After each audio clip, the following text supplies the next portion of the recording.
Oh, God. Ah, fuck it. Let's just get it over with. So 2020 was kind of a shit year, huh? For more reasons than I could ever spend time listing, it's been a year that has changed us for the worse. 2021 at least is shaping up to be much better, though. We got girl boss Kamala Harris, Uncle Daddy Joe Biden, his puppo doggos in the fucking office. Racism's officially over. We can finally go to a foreign country and eat some brunch and mimosas. Okay, things maybe haven't gotten better, but at least 2020 provided us with more games than we'll ever know what to do with. Don't forget, 2021 is the year we're finally going to feel the ramifications of COVID and how working from home has impacted game development. So just keep that in mind. We're probably going to be looking at our backlog from 2020 for a very long time. Only the best of 2020 will be appearing in this video, so grab that stinky ass Zelda shirt from your dirty laundry pile, you sick bastard. Put on that power glove and let's get ready to take a look at the very best 2020 had to offer. Okay, super quick improvised update. So, in between the recording of last video and the current one you're watching, I actually decided to pick up SpongeBob Battle for Bikini Bottom Rehydrated Edition for the Switch, and it's okay. I don't know exactly where I'd place it in my okay list, but it'd definitely be on there. And all I have to say is it's a pretty good platformer, 3D platformer specifically, and I've been craving to play one of those because you'd think there'd be a lot more out there on the Switch, but it's really just fucking Mario, Yooka-Laylee, some indies. But this one it feels like classic, true to form, really brings me back to when like the 1 or 2 times I played it at my cousin's house when we were kids. And yeah, so if you're interested, honestly, I recommend checking that out, only if you get it for like 20 bucks or less. I think I got it for like 20 bucks, so yeah. Journey to the Savage Planet is a hybrid between No Man's Sky, Metroid Prime, and a really big misunderstanding of what made the humor and satire of the Outer Worlds work. Though I find its try-hard humor to be off-putting most of the time, it is the world itself and the sense of discovery that kept me coming back for more. You scan the environments to log new life forms, but you can also smack and shoot them to death. Lots of the creatures here are adorable, and it adds to the dark humor when you have to kill them for resources or to unblock a path. The grind of shooting and scanning is fun enough because there's always new things to rediscover once you unlock more abilities like double jumping, a grappling hook, a bounce pad, and lots of other stuff. There's orange plants you have to smack to upgrade your max health, so collecting them all throughout the game makes you into the ultimate badass corporate shill. In addition to that, and just logging all the species you can into your database, there's secret items to collect and areas you can access but are only given the hint that they even exist when you are near them. Though it may have the visuals of No Man's Sky and some of its scanning and exploration, this is by all means a very different game. Because of this, it went, no, this isn't No Man's Sky. This is a linear 10-hour experience, so it is a much more digestible version of the formula. So even though the attempts at being satire of colonialism and capitalism fall flat, the humor is still much appreciated to give the game some sense of personality. I'd be lying if I said I didn't chuckle at least a few times. That, along with the really fun gameplay, makes this an easy recommendation. Love the fact that it plays into the want to explore the environment without forcing you to do so in massive open world for 100 hours. Thanks for being a short game, Journey to the Savage Planet. Next up, we have Crash 4, It's About Time. Sorry, Ori, but Crash practically raised me in my childhood, so I think it's kind of got the edge here. This is an excellent return to form for the franchise, giving us a very familiar feeling game, but with a 2020 coat of paint. The art style is excellent, the gameplay is fun and inventive, and I can honestly say this would be the game to earn the 4th slot in the franchise. The whole time mechanic alone makes this a better platformer than most. It's not like it hasn't been done in other games, but in most you don't have control over what appears and disappears.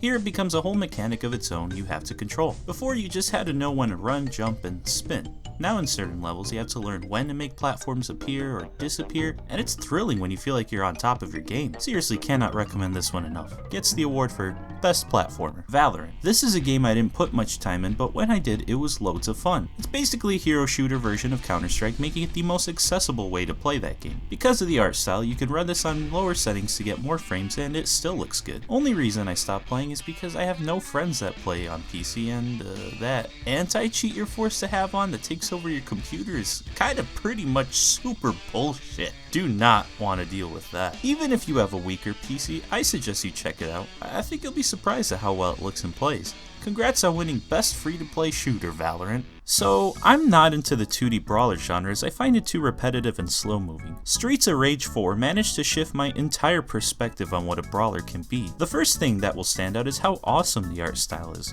Fluid animations and nice color usage keep this feeling more lively and quick than any other entry in the franchise. Still playing nearly the same as it did on the Genesis, albeit a bit faster moving, the main difference here is the variety in enemies. Though the base goons remain the same throughout, they are still enjoyable to punch the shit out of. It is everything else the game throws at you that proves to be the most fascinating. You get ladies that dive kick you in oblivion, fascist bastards with tasers and shields, goons with pipes and knives, so on and so forth. Each new enemy variant is just as engaging to fight as the last, introducing new strategies you need to adapt in order to take on these bad hombres. This is especially true for the bosses, all being tough as hell and giving you a bad time restarting fights all the way from the beginning when you were only 5 hits away from beating them, I swear. If you have never been into the genre but wanted an in, this is the perfect place to start. Classic in all the right ways, even better in its refinements. Wins the award for boy am I glad I didn't grow up in the 90s. So, this one is legally murky in terms of being on this list, but I don't care. It finally came out in the West in 2020, so it's a 2020 game, god damn it! Winner of the Better Late Than Never award, Fire Emblem Shadow Dragon and the Blade of Light finally got a fully translated release in the West, but is also getting deleted. Probably actually by the time this video comes out, now that I'm realizing it. God damn it, fuck you Nintendo. This one's even stupider and less justifiable than the Mario collection because this one's digital only. There's absolutely no need to delist a digital game, you idiot fucks. Despite all that, this is my very first Fire Emblem game and I think it's a great way to set my expectations for when I try out later games. Okay, quick update. So, actually, last month I finally got around to playing Fire Emblem Three Houses. I no-lifed the shit out of it in like 2 days in. Yeah, it was fucking awesome. Anyways, back to the video. This one's very simple, easy to pick up, and it's really fun if you treat it like watching sports. I like to play it on the big screen, and when I or an enemy goes for an attack, I like to cheer my guys on and hope they do more damage than the enemies. I hoot, I holler, I cheer, I cry when a main character I unlocked after talking him into joining our side dies when every single enemy surrounds him and eats his whole ass! Damn it, I miss him so much. It's a super fun game to play, even if it feels like half of it is out of your control. Fucking shoutouts to Fire Emblem, yo. They're more than just Smash Bros. Rosters, you know? I'm gonna tell you that much. Go play Fire Emblem. Many of them. Fuck it. Remember the beginning of 2020 when Nintendo's lineup seemed dire since nobody knew what they were up to? Remember how the rest of the world became dire at the exact same time as well? Well, one of the few exclusives that got announced and dropped early on was Clubhouse Games. In a time where we can't meet up and play board games, it's nice to see a game that gives both local and online multiplayer options to do so. Oh, who are we kidding? This game was meant to be played in person, fucking online mode. It does cool stuff with the touchscreen, like being able to use it as a Mancala board and have your IRL opponent across from you using the opposite side of the screen. One other thing I accidentally discovered was that you can play the bowling game in portrait mode, and it doesn't improve gameplay, I just think it's mighty swell. There's 51 games to play, and over half of them are good enough to be $3 eShop releases individually.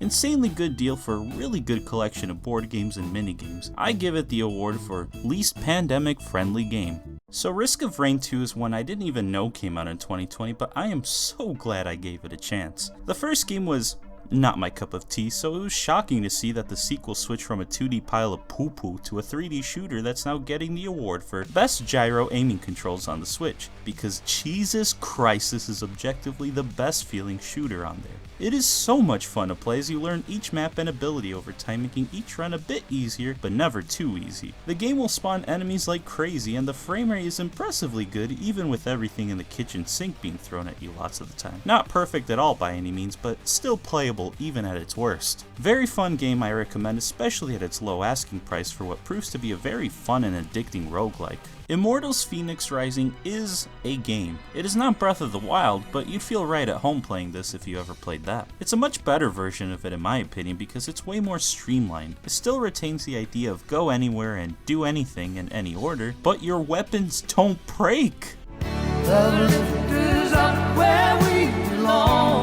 Also, there's actual spoken dialogue that's pretty charming overall, so it kept me way more invested in the world. The game is basically Prometheus telling Zeus' story about Phoenix, the person you play as, powering up and defeating Typhos to save the gods. Zeus is played as a man-baby dumbass, and it works perfectly off of Adam Jensen as the straight man Prometheus. The combat is okay, the exploration and puzzles are lots of fun, the dialogue is pretty great most of the time, and I think this is a really good idea for how to branch away from making Assassin's Creed an RPG franchise and just do something entirely original instead. Hopefully we can get Unity and Black Flag era Assassin's Creed back someday, but if you want a better version of what it is now, Immortals is definitely up your alley. Also, I did play the Switch version, and my god does it feel right at home on there. If you only have the other consoles or PC, then you'll have a great and super polished non-Nintendo alternative to Breath of the Wild, and for that we give this game the award for Best Alternative to Breath of the Wild.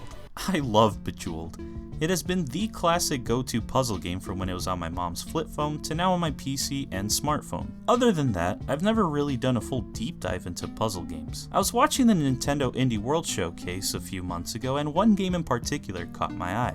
Grindstone had this really cool art design reminiscent of something that'd be on Cartoon Network, and the music is super relaxing. Not in a therapeutic way, but in a lo-fi beats kind of way. I then decided to look up what the game was, and turns out it came out a year ago on iOS. It was on sale, so I decided to give it a shot on the Switch, and ooh! I do not regret it one bit. All it is you're a miner guy, and your goal is to kill critters, collect grindstones, and get new abilities. Each enemy is a different color, and it's your job to chain the longest combo by drawing a path for your character to attack enemies of the same color. It's super simple in concept, but they constantly add on new challenges and rules to keep things immensely fresh and satisfying. I cannot get enough of this game, and if you are even the most slightly interested in puzzle games, I seriously think you should check this one out. I promise you, this is a very easy to pick up and play game, but challenging to master.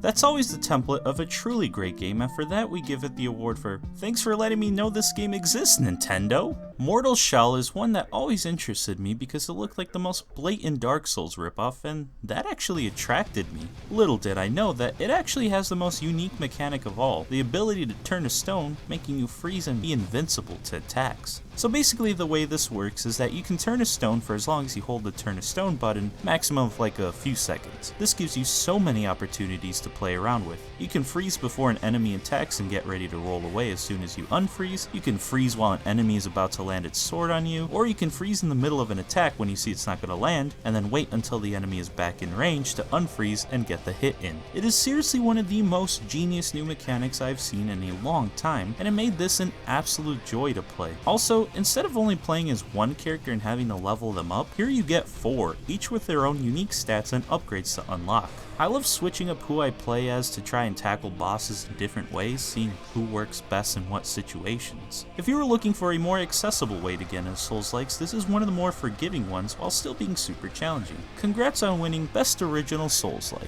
Disaster Report 4 Summer Memories is very special. I tried the demo for the Switch, and despite how poorly it ran and how blurry everything looked, the tone of everything absolutely captivated me. The emphasis on animations for a game that has pretty simple ones is kind of astounding. I learned to walk over to people who looked particularly distressed, pay attention to my character's idle animations to see their status, look for any structures along the street that look like they're about to fall. It's a very involved process from the get-go, just in its visual language. In this time, I just walked around the aftermath of some earthquakes. The streets are filled with debris, people looking in awe at the destruction, and the brisk pace your character walks in adds this really somber feeling to everything, since everyone else is too shocked to even move from place. While massive AAA games have reviewers say that cities feel alive even though they're more dead than my dreams of becoming someone successful, this city actually feels alive because there's just enough people around you at all times and lots going on to keep you constantly engaged with the world. Because of this, it's one of the few rare games where I actually interact with as many NPCs as possible. One detail I love is that instead of having names, most characters you interact with on the streets are only described as what they are currently doing or what their goal is. There could be guy taking pictures or businessman who came for negotiations. This shows that even in a disaster, everyone in this world is only occupied with their own goals and motivations. So if 2020's taught us anything, it's that people absolutely do not care for one another in times of turbulence and need. So this game kind of inadvertently nailed that aspect.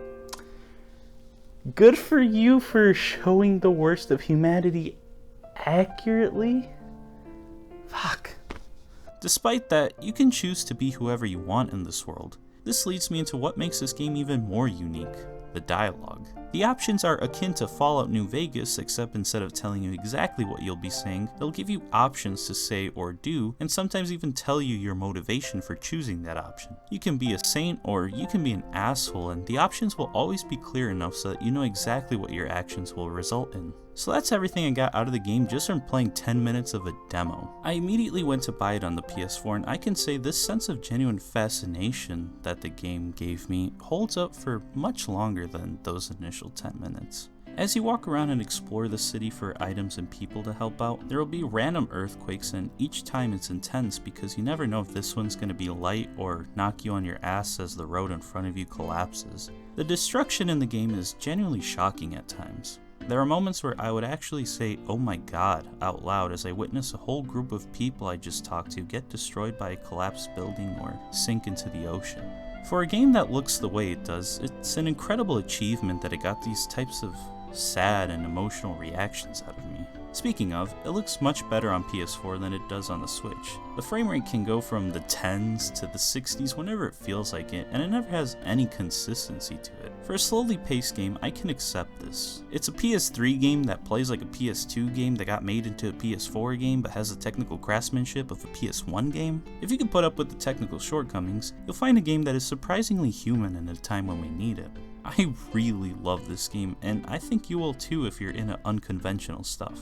Congrats on winning Best PS2 Game. So this one is another bullshit entry, but I needed an excuse to throw some more shade at Nintendo. The winner for laziest port goes to Super Mario 3D All-Stars. I think making something artificially scarce is fucking stupid and only benefits scalpers in the long run. Maybe Nintendo got lots of money by selling 2 million copies, but why not allow yourselves to get 3 million lifetime sales by keeping it in stores? It makes no goddamn sense from a business standpoint, but oh well. Is it at least any good? Well, I don't know if I'm the right person to answer this. You see, I've always wanted to play 64 and Sunshine, but never got to because I was a PlayStation kid. This was the first time I'd ever be able to play these, so for me, this collection having a version of 64 that apparently patches out some exploits speedrunners use, or Sunshine not being 60 frames per second, really doesn't bother me as much as it might bother others. All this collection taught me is that I'm not a big fan of 64, I'm apparently a very big fan of Sunshine, and Galaxy is just as pretty, but not as good as I remember it being. I really like that I'm finally able to play these games all on one modern console, so that alone makes it a justifiable purchase for me personally. Not including Galaxy 2? Yeah, that's kinda shitty. I don't know how to explain that one. Maybe it'll get its own release soon. Nintendo, you goddamn assholes, I hate you as a company, but these games are bangers. Wasteland 3 is an incredible RPG. It's everything I've wanted from the genre in a single game. XCOM quality of combat and an Obsidian level of writing, character customization, and player choices. For this it gets the award for Best Fallout Game. I knew the game would be special from the opening mission alone. As my characters fought their way through an ambush, I was presented with really cool combat mechanics and immersive world building. The ability to use your vehicle as an additional party member in combat is so cool, especially when it's equipped with a powerful laser gun that can deal serious damage to even the toughest of enemies. Once out of the exhilarating combat, I would walk by aftermaths of the destruction the enemy left behind. The bodies of allies are described as being gutted alive, left to die from the cold and pain. You see a row of people lined up and hung just for a screaming man to fall to his death right in front of them. This is a brutal world, and the tone is perfectly set just through looking at the environments. Once I reach my wounded commander, a really awesome variant of Are You Washed in the Blood starts playing, which was actually set up by an enemy earlier pouring blood all over himself yelling, "Are you washed in the blood?" It is one of the better opening levels I've seen in a game, and luckily the rest of the game maintains this quality to a T. The characters you meet are all engaging and wonderfully voice acted. This is my first Wasteland game, and apparently it is the first one to be fully voice acted. It is incredibly good as everyone sounds unique and avoids that Bethesda effect where it sounds like they only hired 10 people to do every character's voice. Seriously a massive achievement considering the scope of the game. It is also the type of RPG where every single side quest I came across was just as interesting as the last. Skill Up's review of the game goes over some specific ones way better than I ever could, so if you don't care about the experience being spoiled, I highly recommend you check this review out. Overall, it is an insanely good game that went under the radar since I didn't even remember that it came out in 2020. If you can, please go back and check this one out. Your backlog can wait because this game is probably better than almost all of them. Okay, I know this list has gotten pretty nasty with what can be considered 2020 releases, but hear me out. I swear I can explain this one. Namco Museum Archives Volume 1 contains 10 NES games from Namco, which is at least different from the direct arcade ports collections like these usually have. Besides that, this game actually has an ace up its sleeve, a demake of Pac-Man Championship Edition. One of the greatest games ever made finally gets a modern console port, but as an NES game. Yes, dear viewer, it rules as hard as it sounds. This is exactly what I needed immediately after buying Pac-Man Championship Edition 2, trying to ride the high the first one gives me. Unfortunately, that game sucks, so if you need a Pac-Man fix on the Switch, definitely go with Namco Museum Archives Volume 1. And make sure you're not getting confused with Namco Museum or Namco Museum Archives Volume 2. They're not as good. I've always loved Pac-Man, so it's nice to get 2 unique Pac-Man games in one collection. The only other versions I've ever owned are the plug-and-play one, every single flip phone my mom or I ever had, and even the Atari 2600 version. It's the only Atari cartridge I own. We don't talk about that game. Hell, I even went to the Pac-Man arcade for my birthday last year with a few friends of mine. You can go bowling in these fancy looking lanes, play every Pac-Man on the original arcade machines, get roaring drunk, play Mario Kart Arcade, fucking Halo Arcade, that shit rules, and goddamn Soul Calibur right next to Tekken 7? Does your Pac-Man arcade have a Lego statue of Pac-Man that looks straight out of Pixels? Yeah, didn't think so, buckaroo. Suffice to say, it was a great birthday, so thank you for that, Pac-Man. The day after, another friend of mine treated me to an afternoon at the beach and dinner. That was the last time I ever saw her. She's not dead or anything, she's fine. She just got a boyfriend. I tried reaching out a few times in the following months, but to no avail. It wasn't until one day where I needlessly publicized a major life decision of mine that she finally decided to reach out. She explained to me that she distanced herself from me because she doesn't like her boyfriend talking to other girls, and in turn she didn't want to be a hypocrite in talking to guys. She apologized and told me to tell her everything I was feeling, so I did. It's been over 2 months. I still haven't gotten a response. Though I've been fortunate enough to not have anyone close to me die from the virus, I still managed to lose so much last year. That spontaneous and innocuous trip to the arcade now nestles itself in my psyche as a reminder of all that I've lost. I think back to the youth that has been stolen from me. For those few precious months in early 2020, I would spend as much time as possible with friends from school. I grew to love karaoke. I went to my first drag show, learning in the process that gay bars might be my favorite place to go out to. I even went to a barcade, drank Harry Potter themed drinks, and played Dig Dug for the first time. Like a fading breath, no longer able to gasp for air. It all vanished in an instant. Even though the pandemic's end is now in sight, it's too little too late, cause every one of my friends and even I graduated, so I don't think I'm ever gonna see them again. I now spend my days longing for a time where my sadness didn't make sense. These days, it makes too much sense. That one fateful night where I played Pac-Man in a nearly empty arcade was the only time I felt genuinely happy ever since all of this started. It also proved to be the last time I felt happy since. Now whenever I look at Pac-Man or play Pac-Man, I see what once was and what feels like will never be again.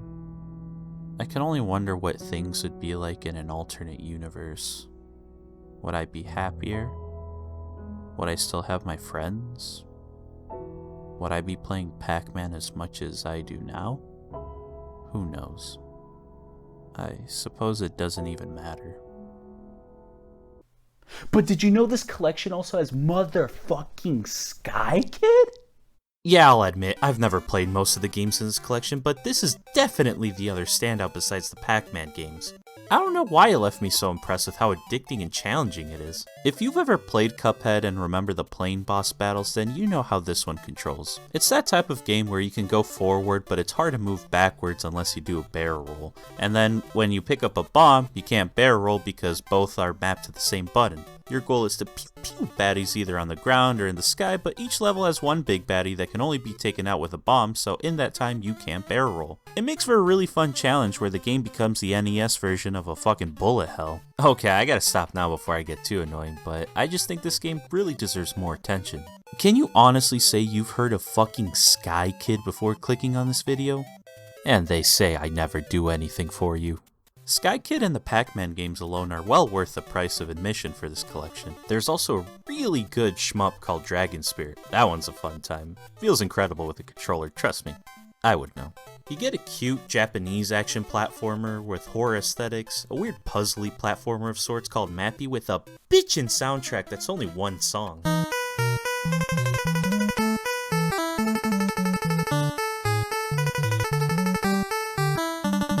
Of course, Dig Dug is here. You can't forget about Dig Dug. Then there's 3 more that are possibly the top 3 worst games I've ever played. I won't even mention them by name because I was raised to have some manners. Also, shout out to Galaxian. That's a good one that reminds me of the Libertyville Theater.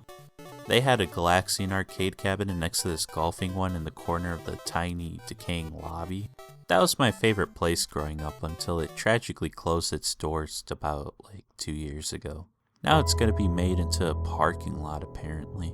You know, Marlon Brando actually used to work there. Anyways, back to bang bang shooty shoot stuff. What do you know, it's another Call of Duty, but we got ourselves a little surprise here. I expected Black Ops Cold War to be a complete disaster. Treyarch were suddenly thrusted into full gear after Sledgehammer's game disastrously crumbled for reasons we may never know. This gave them only 2 instead of the usual 3 years to make the game. I thought the campaign would be some half-ass shooting gallery that's 3 hours long and they'd call it a day. Weirdly enough, it seems like they gave it their all when it came to the campaign.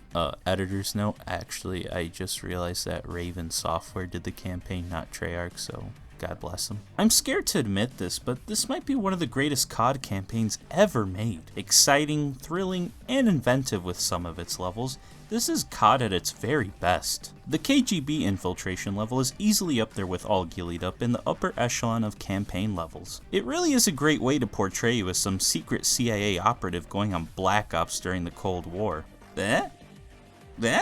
Anyways, I seriously hope this somehow inspires Activision and give the devs more time to beef up campaigns from now on, because honestly, if they were longer, had less shooty levels, and more stealth, this would go up to 9 out of 10 at a bare minimum. Unfortunately, you see the time constraints in the multiplayer. It shipped with only 8 maps, most of them being pretty ass. Super limited gun collection as well, meaning everyone was only running the XM4 and MP5, the MP5 in particular being fucking busted. Since then, there's obviously been new content added, but I still feel like the game truly won't be ready until months from now, and that's a fucking shame because the campaign is so good. Also, Zombies only came out with 1 map, and it's basically an extended version of the original map from World at War. It's fun because it goes more back to basics and not prioritizing Easter eggs, so I'll be looking forward to more Zombies maps. Just for the single player alone, it wins Best Shooter of 2020. Seriously, Activision, give these campaigns your all, and I promise it'll pay off. I'm not very much into roguelikes, but holy fuck, Hades is easily the best one I've ever played, so for that it wins Best Roguelike. What did you think? Hades is a game about escaping Hades and dying over and over again in the process. Every run is randomly generated, but you keep improving and upgrading every time. This comes from new weapons, upgrading those weapons, boosting your stats and abilities, etc, etc. So it retains the randomness and repetitiveness of a roguelike, but the progression of an RPG. It plays tighter than a parking spot at Best Buy on Black Friday, allowing you to get deep into it for hours on end before realizing it's now nighttime and you haven't checked your phone in a while, so you go through your notifications and realize you got dumped 2 hours ago.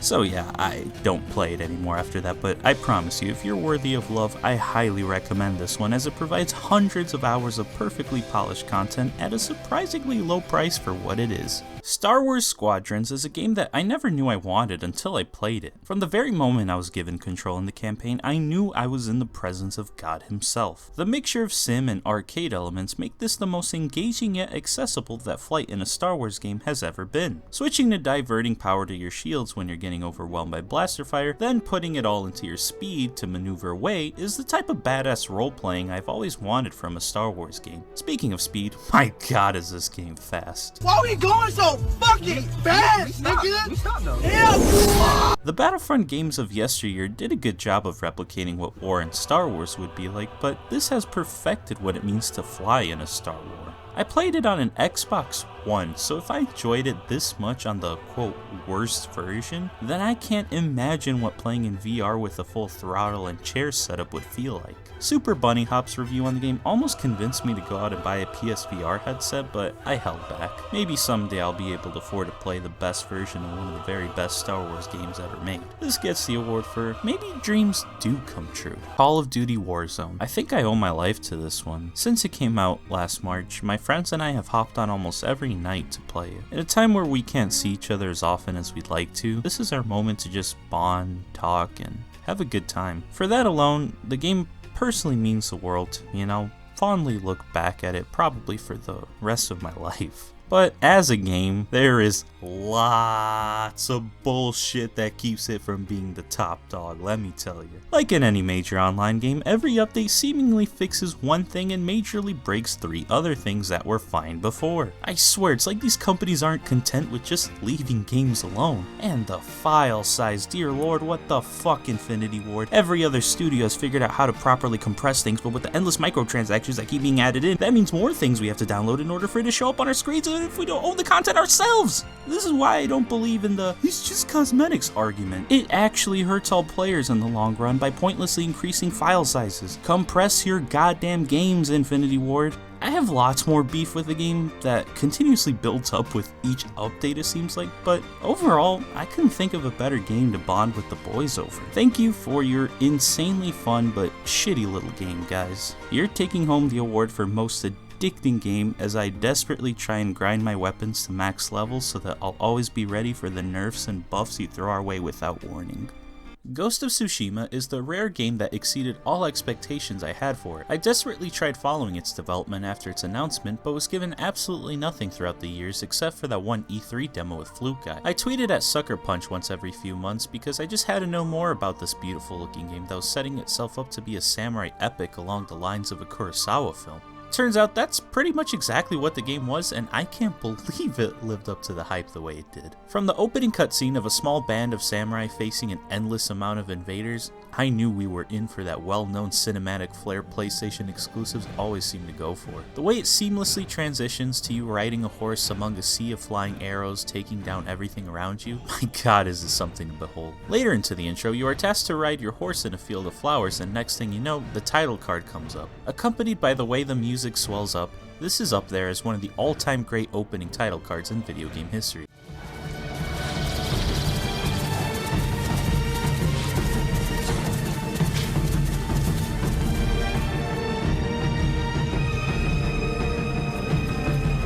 Everything up to this point perfectly sets up a truly epic game.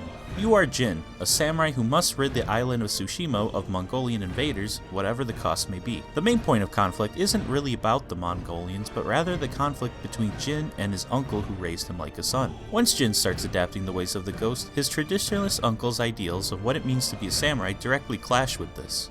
It leads to fantastic drama within the story, and it all culminates in what proved to be an extremely satisfying end to the lengthy journey. There's lots of great side characters you do missions with to recruit them to your cause of fending off the island from invaders, making every mission feel significant in either pushing characters or story forward. Luckily, it all has an absolutely breathtaking world to back it up. The landscapes are painted with vibrant colors not seen in the natural world, the sounds make everything feel so alive, and the graphics are remarkable for a console from 2013. Especially those fast-ass load times that feel like almost nothing. It's a marvel in every way, except maybe for the combat. While good, the stealth just isn't that engaging because your only options are using a handful of gadgets, crouch walk on roofs and in bushes, and swing from building to building. Because of this, I always tended to follow the way of the samurai and just challenge dudes at the gate to come and square the fuck up. The brutal finishing moves remain satisfying throughout the whole experience and make this game far more unique than it could have been. It gets the award for the Assassin's Creed Japan we've all been waiting for. It should be at my number 2 slot, but there's one game that kind of got itself set up there by default a few years ago. Let me explain.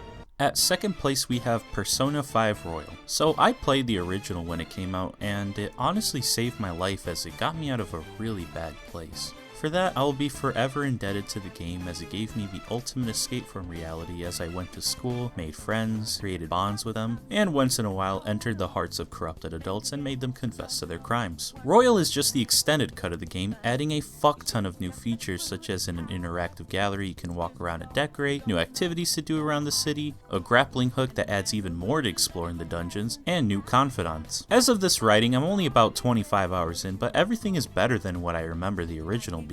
I have fallen in love with these characters all over again, and I can't wait to see what more is in store for me. For this strange placing onto this list, it wins the award for Best 2017 Game That's Not Nier Automata. And my number one game is... well, there you have it. Sorry to end things on a cliffhanger, but my intention the entire time was to make the number one game into its own video, but I didn't expect this one to take so long to make. You know, I took lots of breaks in between recording and editing sessions, so literally I started writing the first draft of this script like February maybe, and it's late June. Finally got it done. I can't believe it. Sorry about that. It was just hard to work on for a lot of reasons. And I look like shit because I haven't showered in 2 days because I spent all of yesterday applying for jobs and half of today, because it's only like 1 p.m. at the time of this recording, I spent like half the day finishing this edit, which is what you're seeing right now, me doing the last part of it. And yeah, I just wanted to say thank you so much to everyone who's supported me this whole time.